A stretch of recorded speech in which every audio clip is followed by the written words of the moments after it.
Film Girl on the Bulldozer menceritakan kisah seorang gadis berusia 19 tahun yang berusaha menyelidiki kasus ayahnya setelah sang ayah mengalami kecelakaan misterius. Bagaimana ceritanya? Mari kita masuk ke dalam alur filmnya. Film ini dimulai dengan seorang wanita bernama Gu Yeong yang sedang berdiri di hadapan pengadilan. Ia terlibat dalam kasus dengan tuduhan telah melakukan pemukulan terhadap 3 siswi dan seorang pelayan. Untungnya, hukuman untuk Gu Yeong tidaklah berat. Ia hanya diwajibkan mengikuti pelatihan anti kekerasan selama 1 hari. Setelah selesai pelatihan, Gu Yeong langsung menghampiri ketiga siswi yang sebelumnya telah membuatnya berurusan dengan pengadilan. Dengan penuh emosi, dia memukul salah satu dari mereka dan mengancam akan melukai tubuhnya dengan gunting. Melihat itu, mereka tentu saja langsung kabur. Setelah itu, seolah tidak terjadi apa-apa, Gu Yeong pergi ke restoran milik ayahnya yang sekaligus menjadi rumah mereka. Pada saat itu, restoran sedang ramai. Bukannya menolong ayahnya yang tengah sibuk dengan urusan restoran, Gu Yeong malah mengambil sejumlah uang dan langsung pergi. Ketika ia akan pergi, ayahnya mengalami kecelakaan, yaitu tangan kirinya tersiram air panas. Setelah itu, adik laki-lakinya yang masih kecil dan Gu Yeong langsung mengantar ayah mereka ke rumah sakit terdekat. Gu Yeong sangat terkejut ketika melihat biaya pengobatan luka bakar ayahnya yang mencapai 10 juta. Ia mencoba menggunakan asuransi ayahnya, namun sayang sekali asuransi itu telah kadaluarsa dan ia harus membayar secara tunai. Gu Yeong juga mencoba menggunakan kartu kredit, tetapi ia juga tidak berhasil karena limit kartunya telah habis. Tidak mampu membayar, Gu Yeong malah berdebat dengan ayahnya. Ayahnya meminta Gu Yeong untuk mentransfer uang dan mengaktifkan asuransi yang baru untuknya. Di malam hari, Gu Yeong terlihat sangat dekat dan begitu menyayangi adiknya. Mereka terlihat begitu kompak dan sering menghabiskan waktu bersama ketika malam tiba.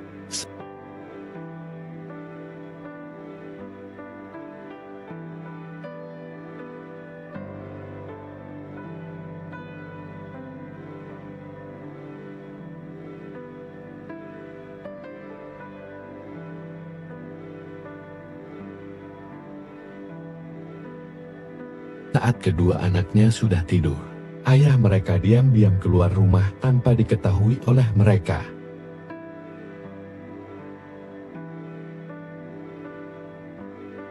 Keesokan harinya, Gu Yeong terlihat sedang mengikuti pelatihan alat berat. Di kelas itu, ia adalah satu-satunya murid wanita. Ternyata, dia sedang belajar menjadi pengemudi bulldozer. Meskipun sudah diperingatkan oleh gurunya bahwa pekerjaan ini jarang diikuti oleh wanita, namun ia tetap bersikeras untuk mengikuti pelatihan ini. Ia tidak peduli jika dirinya adalah satu-satunya wanita di sana.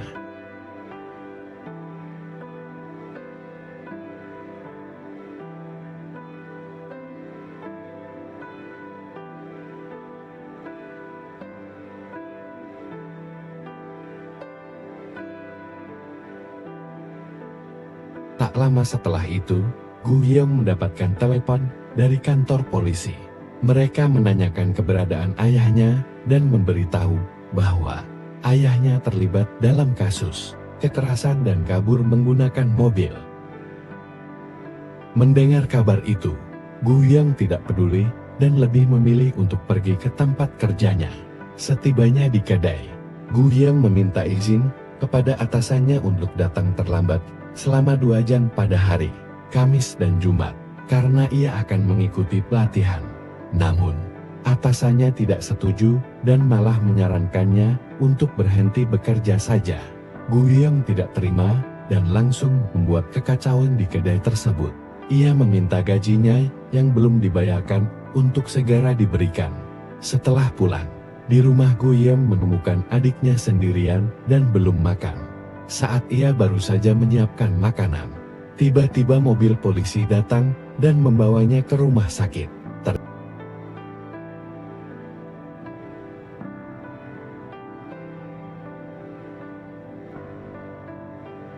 Ternyata, sang ayah tidak sadarkan diri karena mengalami kecelakaan mobil. Di rumah sakit, Guyong bertemu dengan Goyosok, petugas kepolisian yang sebelumnya menghubunginya. Kali ini, Goyosok menyerahkan barang-barang milik ayahnya.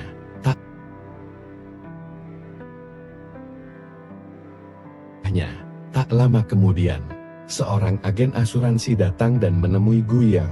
Agen itu datang untuk membayar ganti rugi mobil dan biaya pengobatan korban yang ditabrak oleh ayahnya saat kecelakaan itu terjadi.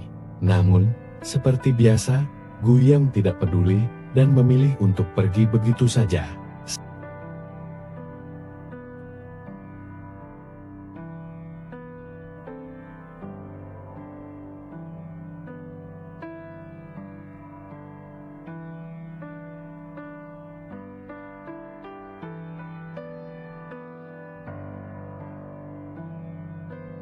Saat mengantarkan adiknya ke sekolah, Guyong memberikan semangat dengan menunjukkan tato naga yang menjadi kebanggaannya.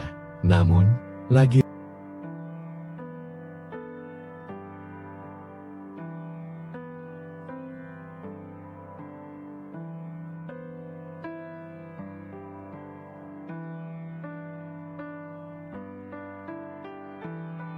ia mendapatkan telepon dari seseorang yang mencari ayahnya.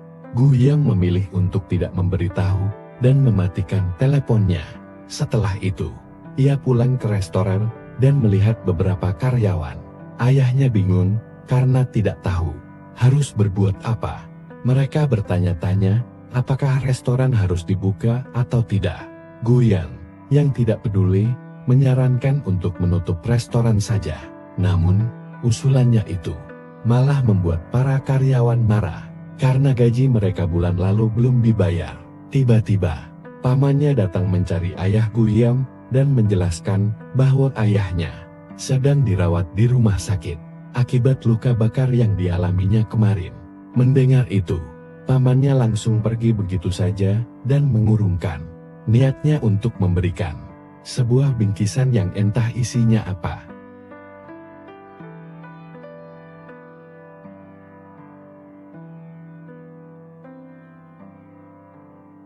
Di tempat pelatihan, Guyong kembali mendapatkan telepon dari seseorang yang misterius yang menanyakan keberadaan ayahnya. Guyong yang kasar langsung mengatakan bahwa ayahnya sudah meninggal dan meminta orang itu untuk tidak menelpon lagi. Di tempat pelatihan, Guyong tidak seperti siswa lainnya yang terlihat kesulitan mengemudikan bulldozer. Ia justru tampak tenang dan bisa mengemudikan alat berat itu dengan mudah.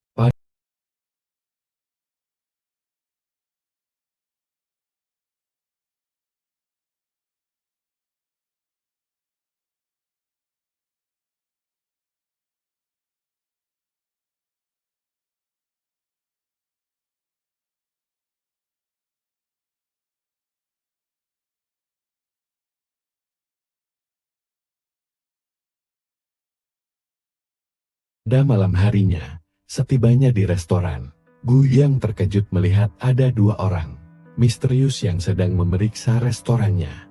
Mereka terlihat sedang membaca berkas tentang penataan ulang restoran. Guyong mencoba bertanya tentang identitas mereka, tetapi mereka tidak menggubris perkataan Guyong karena menganggapnya masih anak kecil. Di sisi lain, seorang wanita mengungkapkan kepada Guyong tentang rencana pengambilalihan restoran tersebut. Dengan kebingungan dan perasaan tidak percaya, Guyong mempertanyakan mengapa ayahnya tidak pernah memberitahu tentang penjualan restoran itu.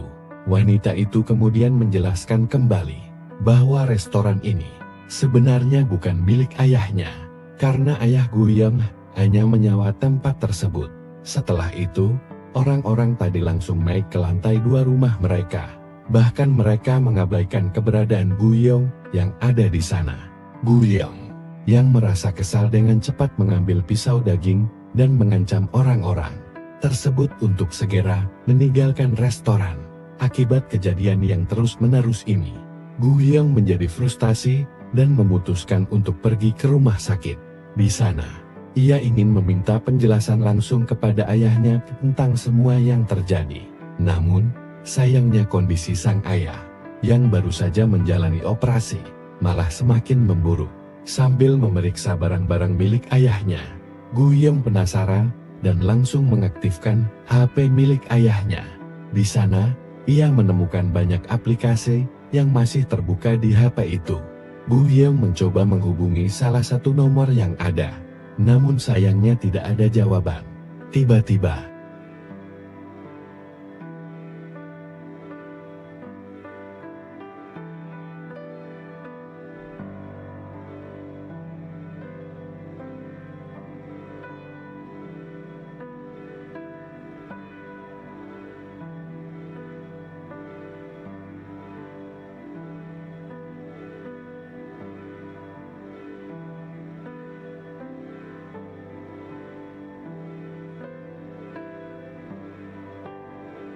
seorang dokter mendatangi Guiyong dan mengabarkan kabar buruk bahwa ayahnya kini mengalami kerusakan fungsi otak yang mengakibatkan melemahnya seluruh fungsi tubuh. Mendengar itu, Guiyong tampak putus asa di samping ayahnya yang tidak sadarkan diri.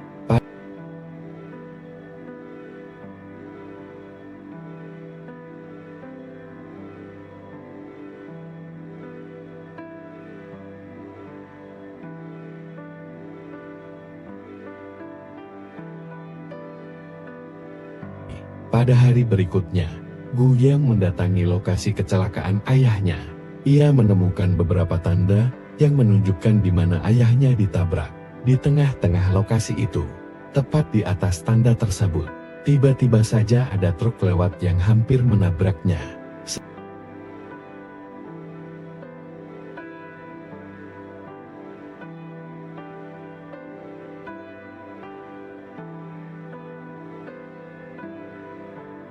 Setelah mengunjungi lokasi kecelakaan, Guiyong mendapatkan suatu kesimpulan. Ia lalu cepat-cepat kembali ke rumah sakit untuk menemui korban yang ditabrak oleh ayahnya. Di sana, Guiyong menemukan seorang laki-laki yang terbaring dengan luka parah di sekujur tubuhnya dan seorang wanita dengan luka ringan di tangannya. Guiyong memaksa wanita itu untuk menjelaskan kronologi kejadian secara detail. Namun, sebelum wanita itu sempat menjelaskan apapun, ibu dari korban laki-laki tersebut datang dan mengusir Guiyong. Tentu saja, Guiyong tidak terima karena ia dituduh sebagai penyebab terjadinya kecelakaan itu.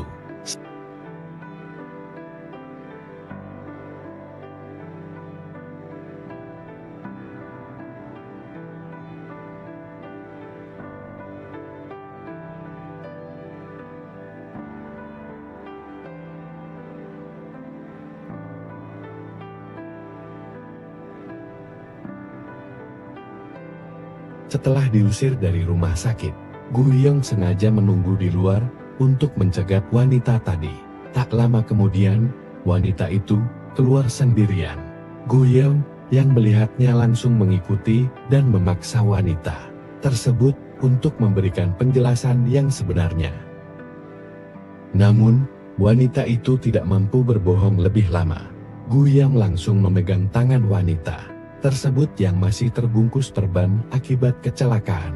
Tapi, Guiyong segera menyadari bahwa perban itu hanya perban bohongan dan wanita itu sebenarnya tidak terluka. Mengetahui fakta ini, Guiyong dengan cepat kembali ke rumah sakit. Namun, ketika ia kembali ke ruangan tempat korban laki-laki dirawat, ternyata korban tersebut sudah diperbolehkan pulang dan akan dirawat di rumah. Guiyong kemudian melaporkan kepada pihak rumah sakit bahwa korban kecelakaan itu berbohong. Namun pihak rumah sakit tidak mau mendengarkan penjelasannya. Setelah itu, Guiyong mencoba menghubungi pihak asuransi. Tetapi hasilnya sama saja, pihak asuransi juga tidak mau mendengar penjelasan dari Guiyong. Merasa frustrasi, ia pun bertekad untuk mendapatkan keadilan.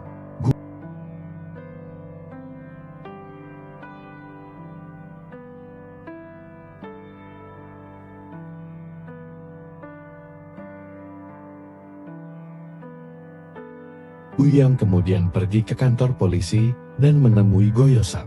Namun, sayangnya, lagi-lagi ia tidak menemukan solusi. Goyosok malah menggali masa lalu ayahnya dan menemukan jejak kerja ayahnya yang berhubungan dengan Cheong. Kejadian itu sudah terjadi 18 tahun yang lalu, dan tampaknya ayah Guyang telah membuat keributan di kantor Cheong sebelum kecelakaan itu terjadi. Di sini, Goyosok menuduh bahwa ayah Guyang depresi karena terlilit utang yang cukup banyak. Karena depresi, ayahnya diduga bunuh diri dengan menabrakkan diri menggunakan mobil. Dalam kecelakaan itu juga terungkap bahwa ayah Guyang telah mengaktifkan asuransi atas nama Guyang, putrinya sendiri, sebelum hari kecelakaan itu terjadi.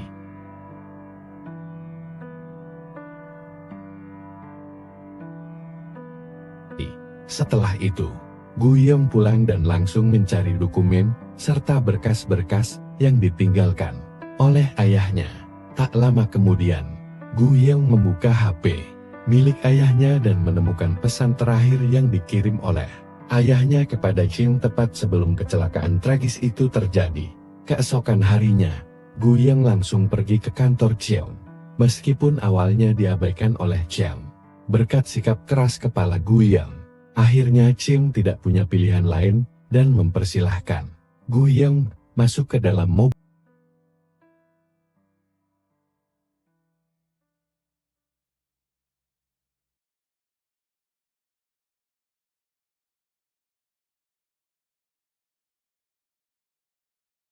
Cheong kemudian dengan cepat menyimpulkan bahwa ayah Guyang adalah seorang pemabuk yang memiliki banyak utang.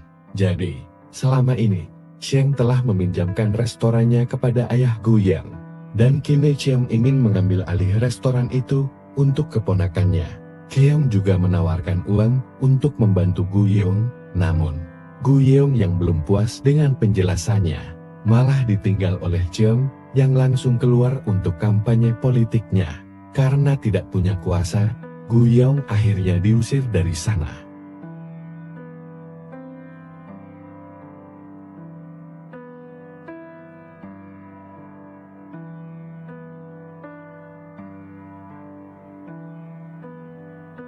Tak lama kemudian, Guyang menerima telepon dari adiknya yang mengabarkan bahwa restoran mereka kini sudah hancur.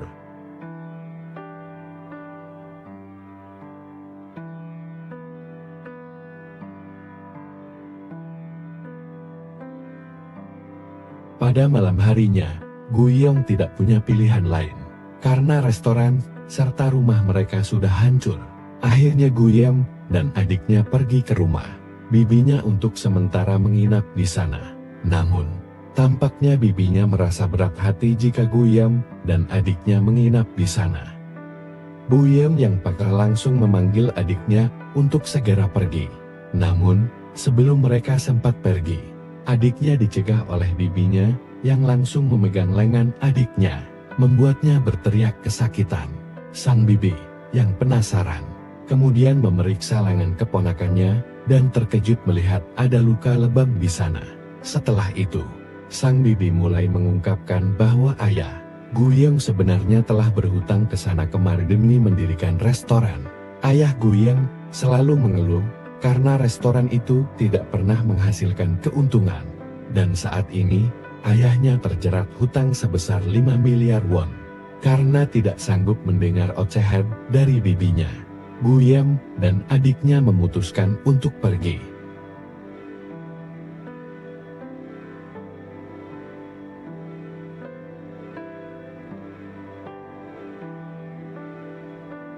Ternyata, mereka kembali ke restoran, dan Guyang mulai memutar rekaman suara milik ayahnya.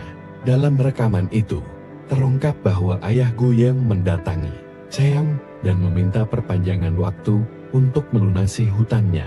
Dia bahkan memberikan pisau dan mengatakan, "Jika aku berbohong, kau boleh membunuhku." Namun, Cheong tidak lagi percaya dan meminta mereka untuk segera meninggalkan restoran. Meskipun ayah Guyang memohon untuk diberikan waktu, mereka terus bertengkar. Ketika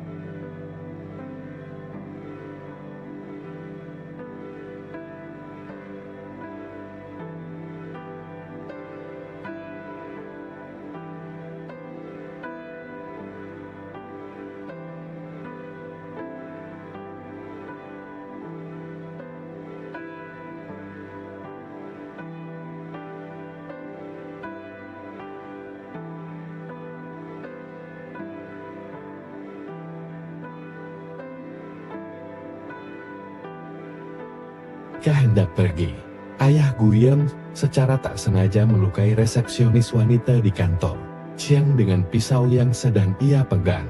Panik, ayah Guiyang buru-buru melarikan diri dengan mobil milik Chiang yang tanpa diduga menyebabkan kecelakaan.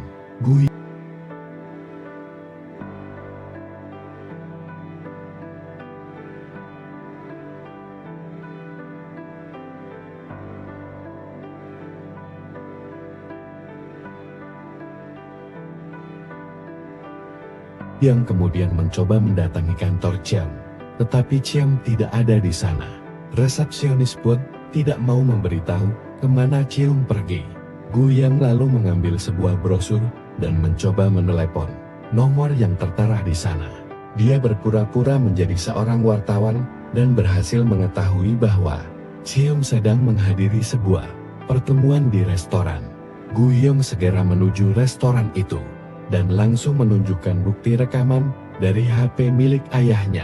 Dalam rekaman itu, terungkap bahwa Chiang sengaja menghancurkan restoran ayah Guiyang, dan restoran itu sebenarnya tidak diambil alih untuk keponakannya.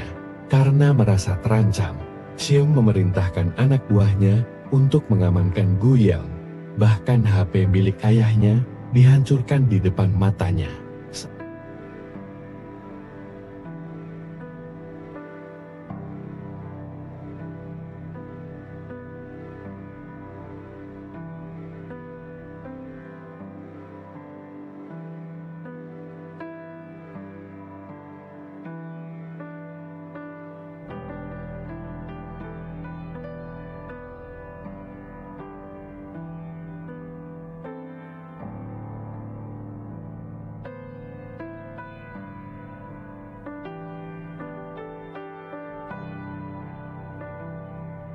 Setelah itu, Guiyang mendatangi pamannya dan bertanya apa yang dibawa pamannya. Ketika berada di restoran kala itu, ternyata pamannya membawa uang dari Chiang untuk biaya pindah mereka. Guiyang kemudian membongkar semua kebusukan Chiang dan mengungkap kebenaran tentang kecelakaan tersebut. Namun, pamannya mencegah Guiyang untuk melakukan balas dendam, karena saat ini mereka tidak punya kuasa lagi.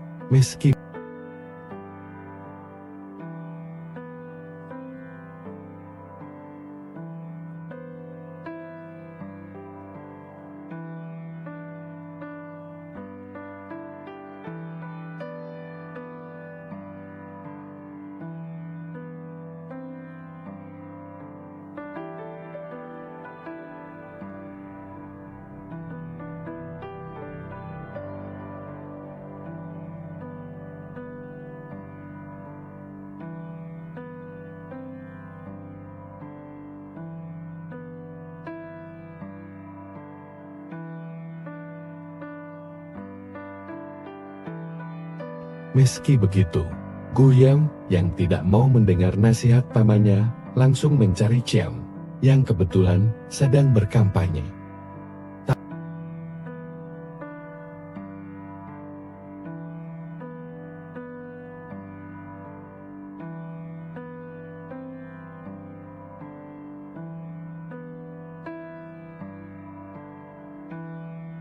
Tanggung-tanggung, Guiyang langsung menampar Choi Yong di depan semua orang, menarik perhatian para wartawan yang ada di sana.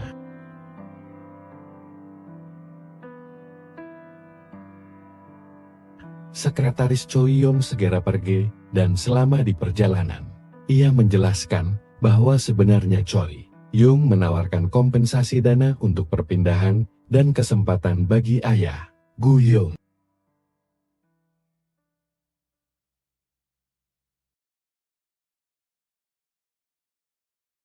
Namun, ketika Guiyang sampai di rumah Choi Yong, dia mencurigai maksud baik itu dan segera membuang uang yang diterimanya, sambil menuangkan bensin di atasnya.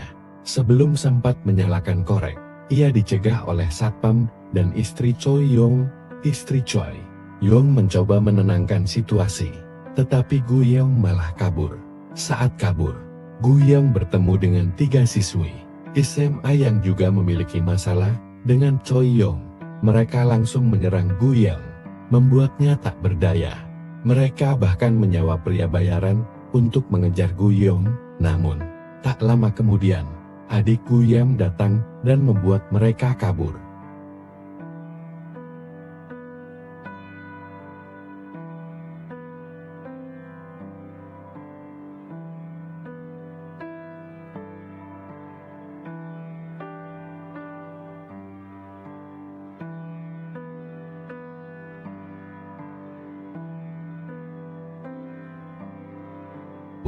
Di rumah, Guillaume memberitahu adiknya bahwa umur ayah mereka tak lama lagi akibat kecelakaan itu, dan keduanya pun menangis. Guillaume kemudian teringat pesan ibunya sebelum meninggal 8 tahun yang lalu, bahwa dia diminta untuk menjaga ayah dan adiknya. Namun, Guillaume merasa gagal menjalankan amanat itu.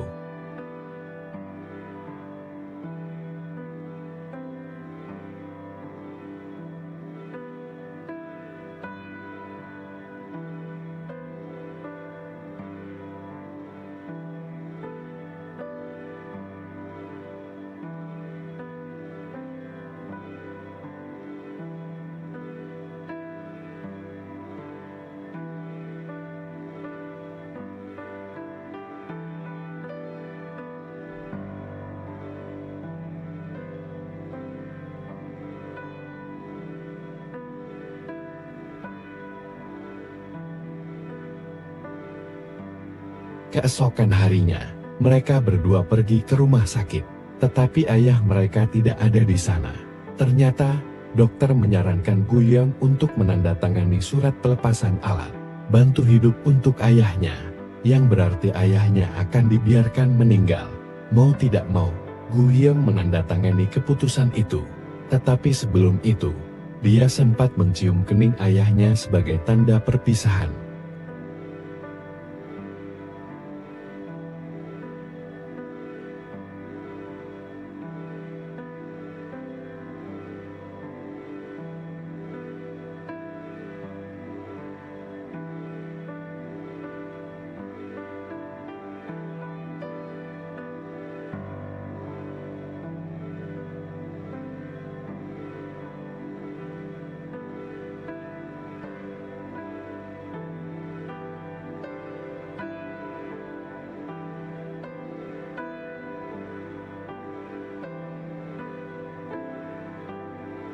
Karena tidak mau adiknya terlantar, akhirnya Guillaume pergi ke rumah bibinya untuk menitipkan adiknya. Setelah itu, Guillaume mencari satu bulldozer dan menggunakannya untuk menghancurkan restoran ayahnya.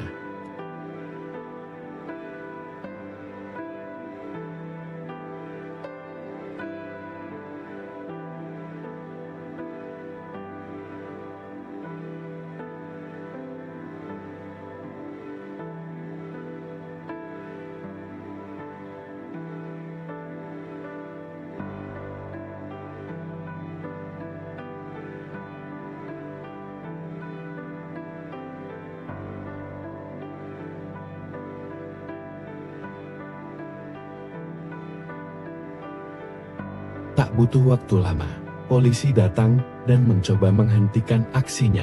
Namun, Guillaume yang sudah diselimuti dan berniat untuk menghancurkan rumah Choi-Yum, sayang.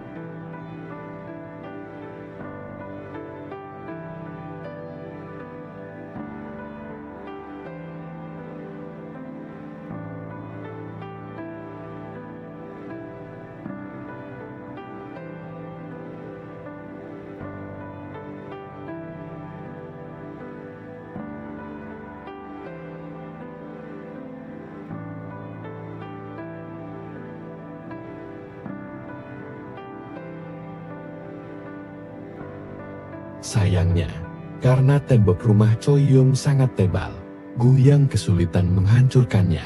Ketika ia tak mendengarkan peringatan dari polisi, mereka memberikan peringatan dengan tembakan ke udara.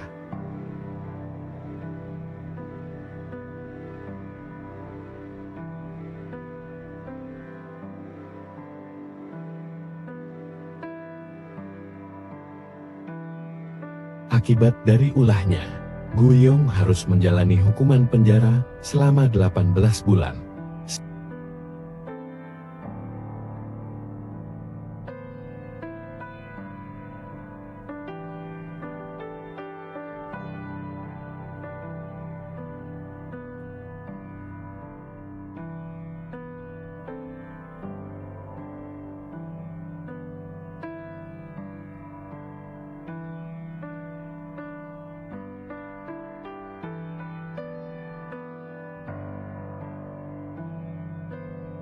Singkat cerita, setelah Gu Yong dibebaskan, ia mendatangi pria bernama Kim yang ditabrak oleh ayahnya setahun yang lalu. Ia menanyakan kejadian yang sebenarnya, dan akhirnya, Kim mengaku bahwa saat itu, dia mabuk bersama pacarnya, sehingga secara tak sengaja, tertabrak mobil ayah Gu Yong. Kim meminta maaf atas kejadian itu, yang berakibat pada kematian ayah Gu Yong. Mendengar pengakuan itu, Gu Yong merasa puas dan kembali menjalani kehidupan normal bersama adiknya. Ia kini bekerja sebagai pengantar makanan.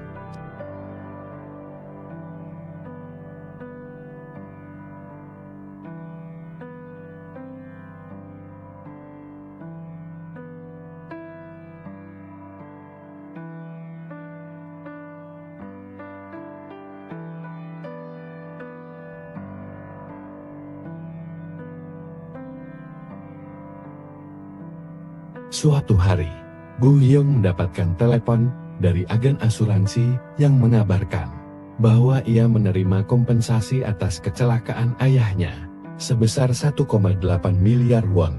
Kini, Gu Yong dan adiknya dapat menjalani kehidupan baru dengan hati yang lebih tenang. Mengingat masa lalu yang telah mereka hadapi begitu sulit, film pun tamat.